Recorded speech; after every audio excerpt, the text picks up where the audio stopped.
احمدہ و اصلی علی رسولہ الکریم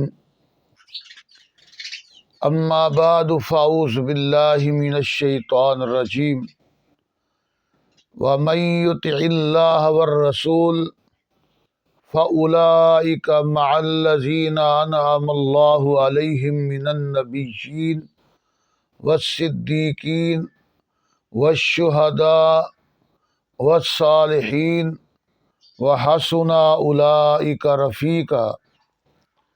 سامعین محترم، اس آیت مقدسہ کے اندر اللہ تعالیٰ نے ان لوگوں کو انعام دینے کا وعدہ کیا ہے جو اللہ اور اس کے رسول کی اطاعت کا حق ادا کرتے ہیں۔ انہیں کیا انعام ملے گا؟ آخرت کے اندر اللہ تعالیٰ انبیاء، صدیقین، شہداء اور صالحین کا ساتھ نصیب فرمائیں گے۔ اب یہاں پر ایک گمراہ لوگوں نے، گمراہ جماعت نے، مسیلمہ کذاب کی ذریت نے یہاں پر مفہوم یہ پیش کیا ہے کہ اطاعت کرنے سے نبوت ملتی ہے، کہ اطاعت کرنے والا نبی بن سکتا ہے، اطاعت سے نبوت حاصل ہو سکتی ہے۔ حالانکہ یہاں ساتھ دینے کا معنی ہے کہ اللہ تعالیٰ اطاعت کرنے والوں کو یعنی اچھے گروہ جو وحسن اولئک رفیقا، بہترین ساتھی یعنی انبیاء، صدیقین، شہداء، صالحین، ان لوگوں کا بہترین ساتھ ہے، یہ عطا فرمائیں گے۔ اب یہاں پر دو تین چیزیں ہیں۔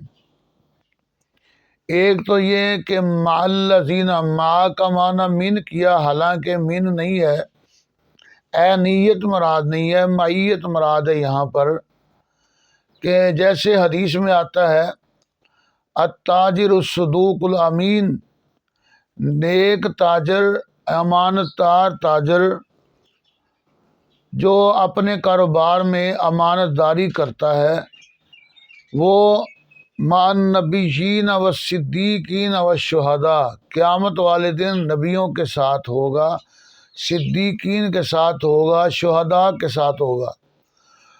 اب جو تاجر ہے، یہاں وہی الفاظ ہیں، کیا پھر سارے تاجر بھی نبی ہوں گے؟ نعوذ باللہ من ذالک۔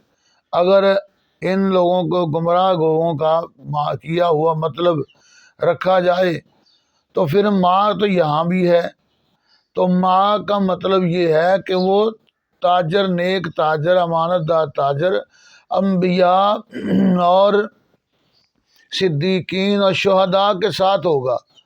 اور اسی طرح اس کی بہت ساری مثالیں ہیں حدیث کے اندر، کہ قرآن کو اچھے انداز سے پڑھنے والا نبیوں کے ساتھ ہوگا، تو ہر قاری کیا پھر نبی ہوگا؟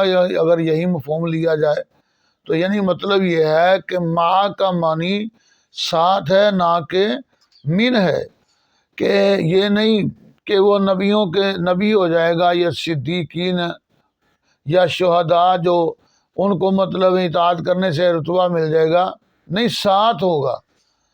تو اس کے ساتھ ایک اور بھی بڑی بات ہے، دوسرا مفہوم یہ پیش کرتے ہیں کہ کہتے جی اطاعت کرنے سے نبوت ملتی ہے۔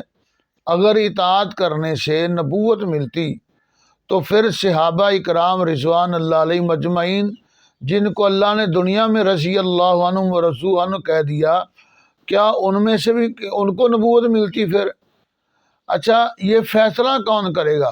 یہ ایک بڑی بات سمجھنے والی ہے کہ جب وحی نازل ہو رہی تھی اس وقت یہ فیصلہ ہوا کہ فلاں بندہ کامل اطاعت کرنے والا ہے، فلاں نہیں کرنے والا۔ اب اس دنیا میں جب سے وحی بند ہو گئی ہے، کون فیصلہ کرے گا کہ یہ بندہ واقعتاً اطاعت کرنے والا ہے؟ کیونکہ ظاہر اطاعت کا تعلق ظاہر سے بھی ہے، باطن سے بھی ہے، اور باطن کی جو یعنی باطنی طور پر پوشیدہ طور پر ایک بندہ اللہ رسول کی اطاعت کرتا ہے، یہ کون فیصلہ کرے گا؟ ہزاروں لوگ ہیں جو بظاہر بڑے نیک اور پارسا نظر آتے ہیں، لیکن ان کا باطن بڑا خبث ہے، تو باطن اللہ جاننے والا ہے۔ اب وہی آنا تو بند ہو گئی ہے، تو پھر بتائے گا کون کہ اس نے کامل اطاعت کر لی ہے تو اس کو فلاں رتبہ مل جائے؟ یہ اطاعت کرنے سے نبوت تو ملتی نہیں ہے۔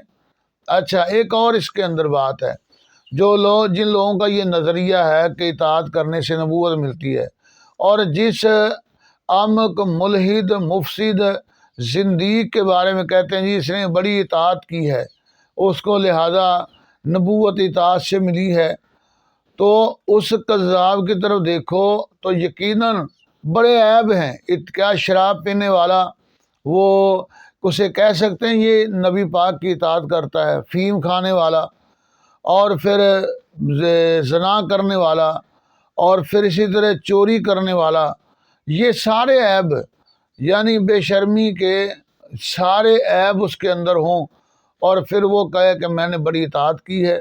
یہ بڑی ایک جہالت ہے کہ ایک ایسا بندہ جس کو جناب جس کے اندر ہر عیب ہے، کہتے ہیں جی اس نے بڑی اطاعت کی ہے اور نبوت اسے ملی ہے۔ یہ سارا ایک تحریف معنوی ہے، یعنی نبی پاک اللہ پاک اور رسول اللہ کے فرامین کے اندر تحریف ہے۔ تو میرے بھائیوں، اطاعت کرنے سے نبوت نہیں ملتی کہ ایک بندے نے اطاعت کی ہے اور وہ جناب بڑا فرما بردار بن گیا، اب اسے نبی بنا دیا جائے گا، یہ اور اس کے اندر کوئی حقیقت نہیں ہے۔ اور آخری بات یہ ہے، قرآن و حدیث سمجھنے کے